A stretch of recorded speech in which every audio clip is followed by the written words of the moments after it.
The Trojan War, a story that shaped Western civilization. Nearly 28 centuries ago, a blind poet by the name of Homer composed two epic poems that would forever change human storytelling. Regarded as one of the most influential authors in history, Homer's Iliad and Odyssey preserved legends whose names still echo across time: Achilles, Odysseus, Hector, Paris, and Helen. These were not merely stories of war, but tales of fate, love, pride, divine jealousy, and human tragedy. At the heart of it all stood a single conflict: the Trojan War, the kingdom of Troy. In an age when monsters still roamed the earth and the gods openly walked among mortals, a mighty and wealthy kingdom rose across the sea from the Greek cities of Athens and Sparta.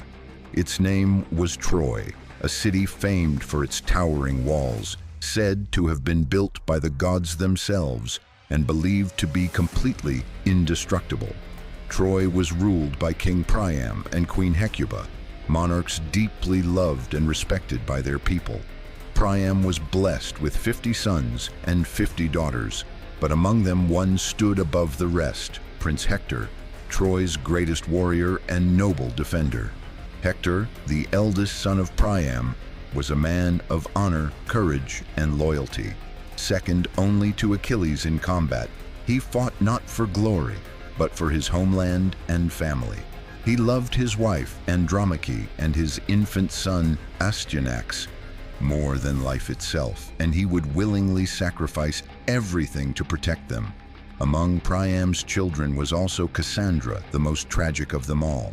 Once admired by the god Apollo, she was gifted the power of prophecy. But when Cassandra rejected his advances, Apollo cursed her so that her prophecies would always be true, yet never believed. Doomed to see disaster coming but powerless to stop it, Cassandra would become Troy's most tragic voice. Then there was Paris, Hector's younger brother. Before his birth, Queen Hecuba dreamed of a terrible prophecy: that her unborn son would one day bring destruction upon Troy. Unable to kill her own child, she ordered a shepherd to abandon the infant in the wilderness.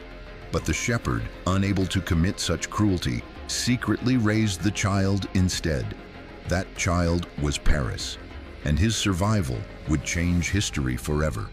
The birth of Helen across the sea in Sparta, another destiny was taking shape.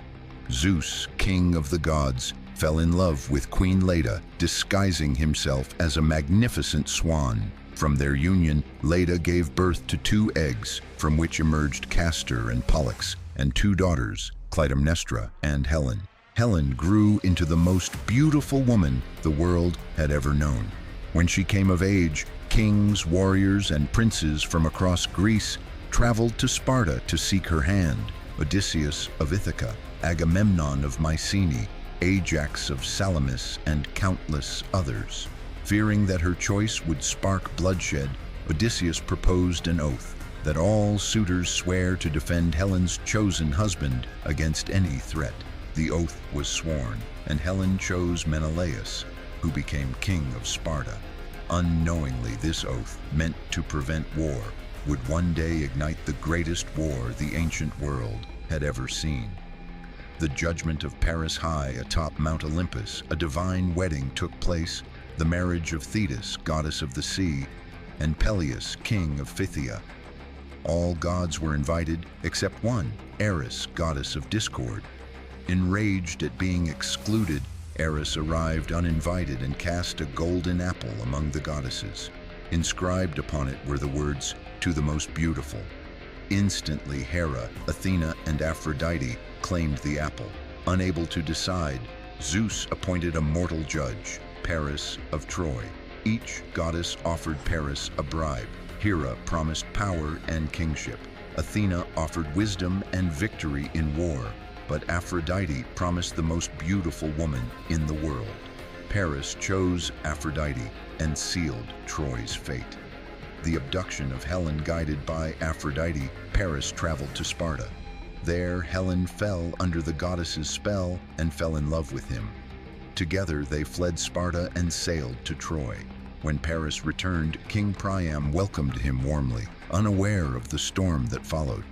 Hector was furious, warning that Paris's actions would bring war. Cassandra screamed in horror, prophesying Troy's destruction, but as always, no one believed her. The Greeks assemble Menelaus called upon Helen's suitors to honor their oath. Greece's greatest kings answered: Agamemnon, Odysseus, Nestor, Diomedes, and above all, Achilles. Achilles, nearly invincible, had been dipped in the river Styx, making him immortal, except for his heel. Destined for either long life without fame or a short life of eternal glory, Achilles chose destiny. After sacrifice and betrayal, the Greek fleet sailed. The war begins.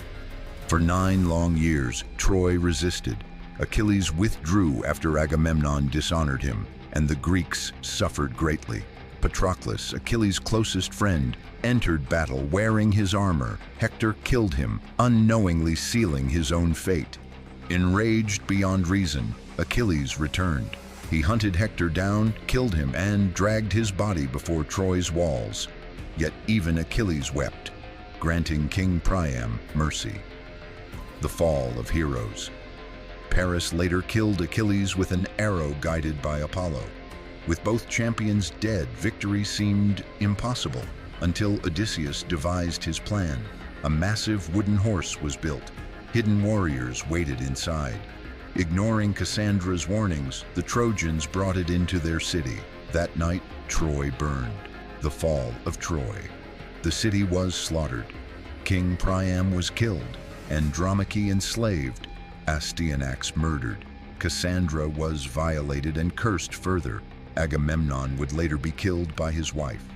Only Aeneas escaped, carrying Troy's legacy to Rome. Menelaus reunited with Helen. Odysseus began his long journey home.